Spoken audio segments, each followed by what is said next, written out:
Many people are familiar with the poetry of Robert Frost. Robert Frost is a well-known and honored American poet. He is known for his ordinary speech and New England regionalism. At a time when a modernist movement in literature produced ambiguous and difficult works, Frost wrote clearly and chose topics which readers could readily associate with. I found Frost's writings, as most likely intended, use nature as a metaphor and communicates the inner psychological conflict many readers may have in a day-to-day life. I think people respond affirmatively to the poetry of Frost because they can associate with the emotional experience. Robert Frost was born in California and lost his father at 9 years of age. His mother, a schoolteacher, returned with Robert Frost and his sister to New England to work and live. Frost married and raised a family in New Hampshire. It is a little wonder that New England would become the setting of much of his poetry. The regional writing would bring Frost much acclaim, largely because it appealed to ordinary people while addressing the complexities of life. Robert Frost himself endured multiple tragedies. In 1895, he married his high school sweetheart, Eleanor White. Frost and his wife had 6 children, 2 dying at young ages. An adult daughter died in 1934 from a childbirth infection.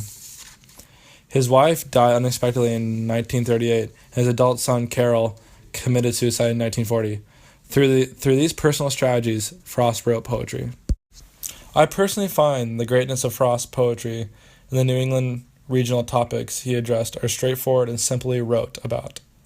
The poetry themes are of New England and have universal attractiveness because they can be applied to many regions and similar situations. I find I only need to look in my own backyard to experience Robert Frost's poetry firsthand. Robert Frost's poetry takes an added meaning when you apply it to your own life, and that is what I tried to do. Nothing Gold Can Stay by Robert Frost. Nature's first green is gold, her hardest hue to hold. Her early leaves flower, but only so an hour. Then leaf suicides to leaf, so Eden sank to grief. Mending Wall by Robert Frost. Something there is that doesn't love a wall, that it sends the frozen ground swell under it, and spills the upper boulders in the sun. It makes gasp even two can pass abreast. The work of the hunters is another thing. I have came after them and made repair, where they have left not one stone on a stone, but they would have the rabbit out of hiding, to please the yelping dogs, the gaps I mean. No one has seen them made or heard them made, but at spring mending time we find them there. I let my neighbors know beyond the hill, and on a day we meet to walk the line and set the wall between once again. We keep the wall between us as we go, to each the boulders and have fallen to each. And some are loafers and some so nearly balls. We have to use a spell to make them balance. Stay where you are in until your backs are turned. We wear our fingers rough with handling them. Oh, just another kind of outdoor game. One on its side, it comes a little more. There were, it is, we do not need the wall. He is all pine and I am apple orchard. My apple trees will never get across and eat the ones under the pines, I tell him. He only says, good fences make good neighbors. Spring is in the mischief in me, and I wonder if I could put notion in his head. Why do they make good neighbors?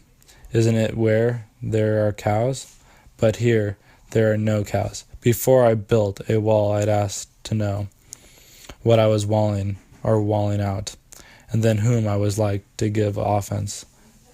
Something there is that doesn't love a wall, that wants it down. I could say elves to him, but it does not elves exactly, and I'd rather.